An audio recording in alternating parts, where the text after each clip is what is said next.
سے، تو ساتھی بعد میں ان سے تفصیلات لے لیں۔ اب میں گزارش کروں گا محترم کمال احمد رضوی صاحب سے کہ وہ آئیں اور آج کی گفتگو رکھیں۔ ان کی گفتگو کا موضوع جو ہے وہ القرآن ہے۔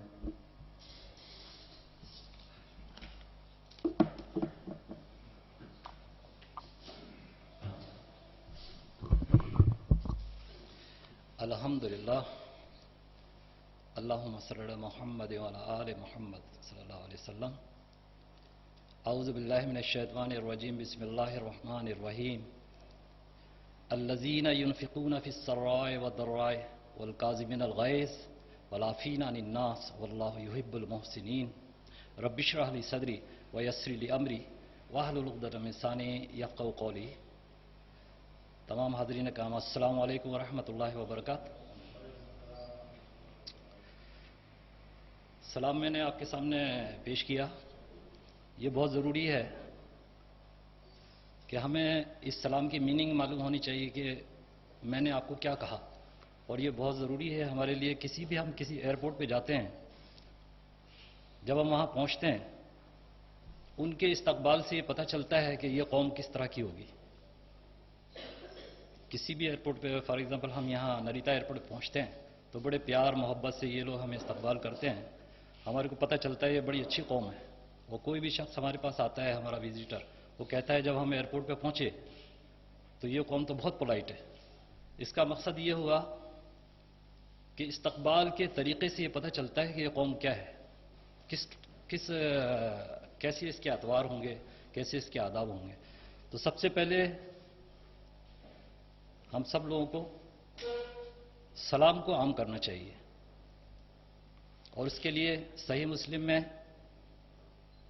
رسول کریم صلی اللہ علیہ وسلم کا فرمان ہے، کتاب الایمان 102 نمبر حدیث ہے، جس میں حضرت صلی اللہ علیہ وسلم فرماتے ہیں کہ میں تمہیں کیا وہ ایسی چیز بتاؤں کہ تم لوگ آپس میں محبت کرنے لگو، اور فرمایا کہ آپس میں بکثرت سلام کیا کرو۔ اور جب آپ قرآن پڑھتے ہیں، قرآن میں سورہ نور کی 61 نمبر آیت پر اللہ تعالیٰ فرماتا ہے، ایک حصے کے اندر فرماتا ہے کہ جب اپنے گھروں میں جایا کرو تو گھر والوں کو سلام کیا کرو، کہ یہ اللہ تعالیٰ کی طرف سے بہترین تحفہ ہے۔ تو یہ سلام جو ہے، اس کا ہمارے کو بہت ضروری ہے کہ اس کے معنی یاد کر کے ایک دوسرے کو کہے جائیں کہ آپ پر امن ہو، آپ پر برکتیں نازل ہوں، آپ پہ رحمت ہو، اور بغیر کسی مطلب کے میں ہوں آپ ہیں، ہم ایک دوسرے جب سلام کرتے ہیں، نہ ہمارے کو کوئی لالچ نہ کچھ ہے۔ اور ایک انسان جب یہ کہے کہ اللہ تعالیٰ آپ پہ برکتیں دے، اس سے کوئی لینا دینی ہے آپ کو، اگر وہ معنی سمجھتا ہے اس کے کہ واقعی یہ کہہ رہا ہے کہ مجھ پر امن ہو، اس سے میرے کو کوئی لالچ بھی نہیں ہے، تو یہ اس کی بڑی خوشی کی ہے، اور وہ خوش ہوگا آپ سے نا۔ ایک دوسرے سے ہم خوش ہوں گے کہ بغیر کسی لالچ کی یہ کہہ رہے ہیں کہ اللہ تعالیٰ آپ کی حفاظت فرمائے۔ نمبر 1 میری یہ ایک پہلے گزارش تھی کہ ایک دوسرے کے ساتھ سلام عام کریں، کہ قرآن بھی یہی بتا رہا ہے، ہمارے رسول کریم صلی اللہ علیہ وسلم بھی یہی فرما رہے ہیں۔ دوسرے، آپ کے سامنے سورہ آل عمران کی 3 نمبر سورت ہے، اس کی 134 نمبر آیت میں نے آپ کو بتائی ہے، الذین ینفقون فی السراء والضراء۔ اللہ تعالیٰ فرماتا ہے ایمان والوں کے لیے کہ یہ وہ لوگ ہیں جو مشکل اور آسانی میں، پریشانی میں یا خوشی کے اندر یہ خرچ کرتے ہیں اللہ تعالیٰ کی راہ میں۔ اور پھر اس کے بعد جو وعدہ اللہ والکاظمین الغیظ، والکاظمین الغیظ کا مطلب یہ ہے کہ اپنے غصے کو قابو کرتے ہیں، والعافین عن الناس، اور لوگوں سے درگزر کرتے ہیں۔ اور اس کے بعد جو جملہ ہے وہ بڑا ہمارے کو ضرورت ہے کہ اس کو سمجھنے کی، واللہ یحب المحسنین۔ واللہ یحب المحسنین یعنی اللہ تعالیٰ ان نیکوکاروں سے پیار کرتا ہے۔ تو میں ہوں، آپ ہیں، کوئی مسلمان ایسا نہیں ہے جو یہ چاہے کہ اللہ مجھ سے پیار نہ کرے، ایسا نہیں ہو سکتا۔ ہر مسلمان کی یہ کوشش ہوتی ہے سب سے زیادہ کوئی کرے نہ کرے مگر اللہ مجھ سے پیار کرے۔ اور اس آیت کے اندر اللہ تعالیٰ فرماتا ہے واللہ یحب المحسنین، کہ ان نیک کاروں سے، کن نیک کاروں سے؟ جو مشکل میں، آسانی میں اللہ تعالیٰ کی راہ میں خرچ کرتے ہیں اور غصے کو قابو کرتے ہیں۔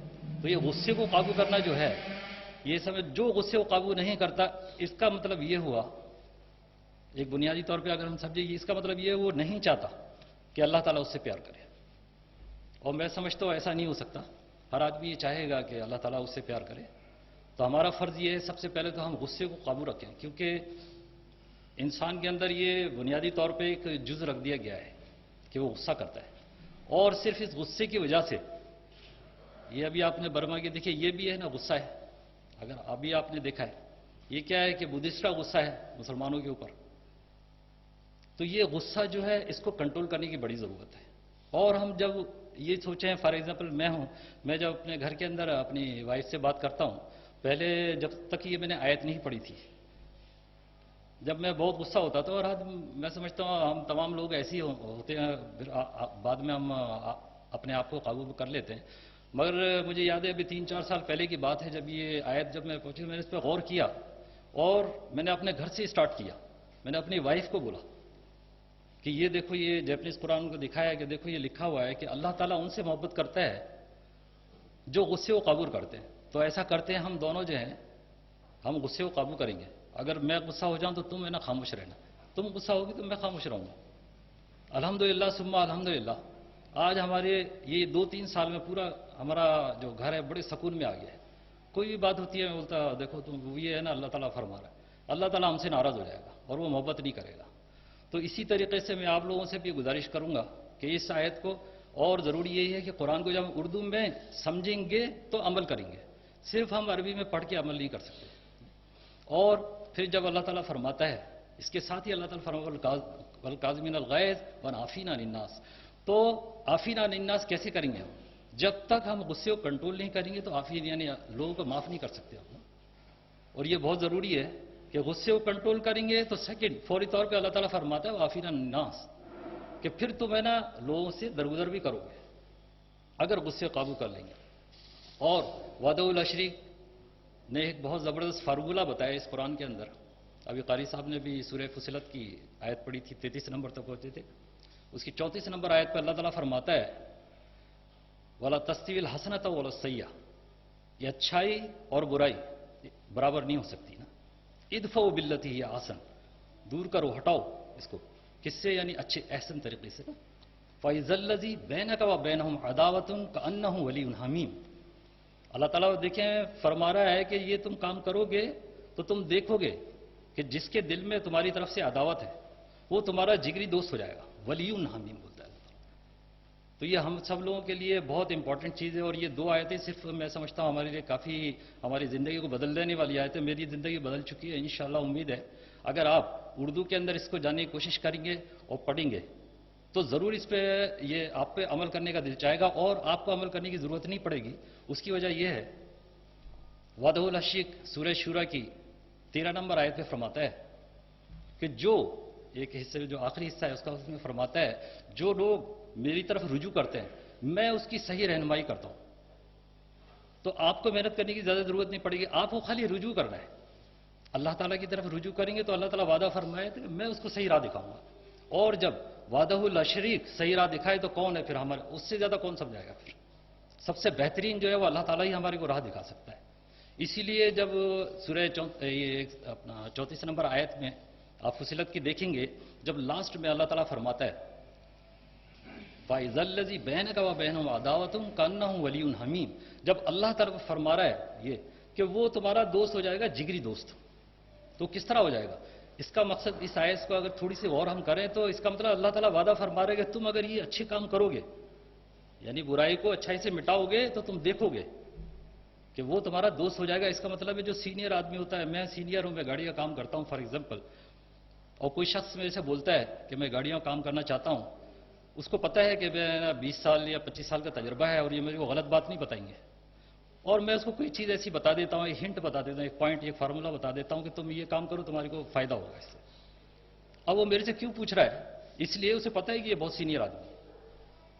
بس اسی طرح ہم لوگ اگر وعدہ العشیق دے یہ ہمارے بنانے والا ہے، یہ کام جب ہی ہوں گے جب ہمیں یہ یقین ہو جائے کہ وہ بنانے والا، اور اس نے جب بولا ہے فَإِذَا الَّذِي بَيْنَكَ وَبَيْنَهُمْ عَدَاوَةٌ كَأَنَّهُ حَلِيمٌ وَلِيٌّ حَمِيمٌ، یعنی وہ گہرا دوست ہو جائے گا، اس کا مطلب ہو جائے گا۔ اس لیے آپ کو خالی ایکشن کرنا ہے، آپ کو عمل کرنا ہے، اور ولی حمیم وعدہ اللہ تعالیٰ فرما رہا ہے کہ میں اس کو کروں گا، پھر یعنی ہم کو کچھ محنت نہیں کرنی پڑے گی زیادہ نا، وہ خود اللہ تعالیٰ اس کے دل میں ڈال دے گا، کیونکہ وہ خود فرما رہا ہے اللہ تعالیٰ کہ کاننا ہوں ولی حمیم، وہ خود فرما رہا ہے، اس لیے انشاءاللہ ہے نا وہ آپ کے دوست ہو جائے گا۔ بس یہ جو دل کی قدورتیں ہیں یہ صرف اس غصے کی وجہ سے ہوتی ہیں. تو ہمارا فرض یہ ہے کہ ہم قرآن کو اپنی لینگویج میں نماز کے علاوہ جو ہے اپنی لینگویج میں پڑھیں تاکہ ہم اس پہ عمل کریں. اور اپنی لینگویج میں پڑھیں گے جبھی ہم عمل کر سکتے ہیں. صرف ہم جو ہے اپنا عربی میں اگر ہم پڑھیں گے یا ان کی کسی اور لینگویج پڑھیں گے نہیں، جو اس لینگویج میں آپ پڑھیں جو آپ کی سمجھ میں آئے تو آپ خود بھی عمل کرنے پہ تیار ہو جائیں گے اور اپنے بچوں کو بھی انشاءاللہ اس کے اوپر عمل کرنے کی توفیق دے گا اللہ تعالیٰ.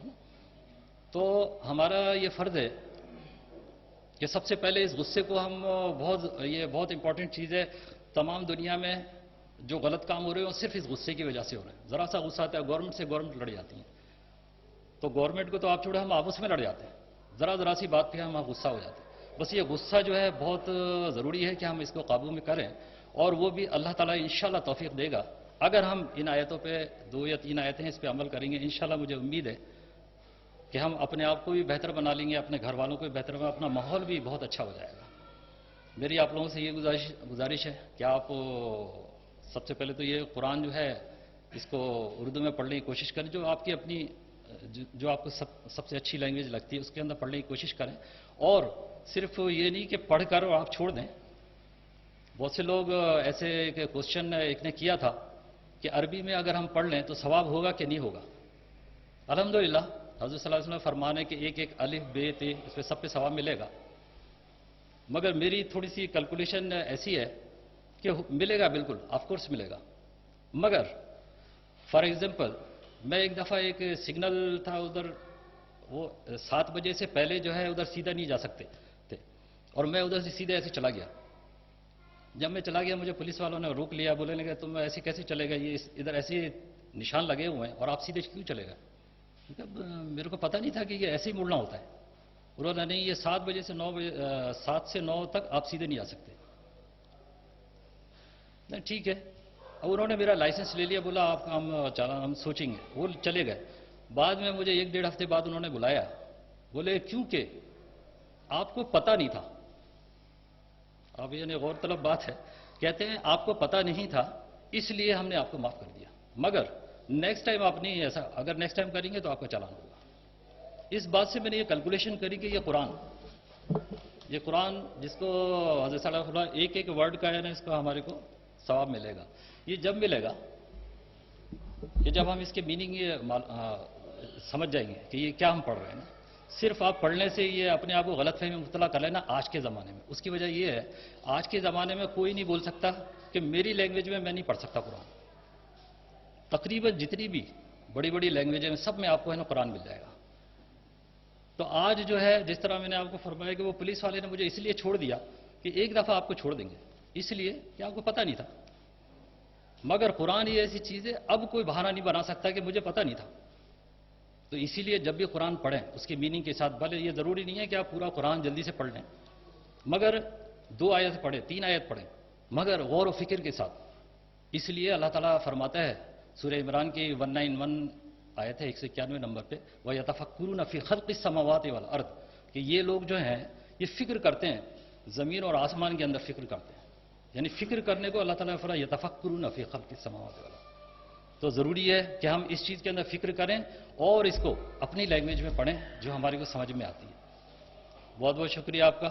وآخری دعوانا الحمد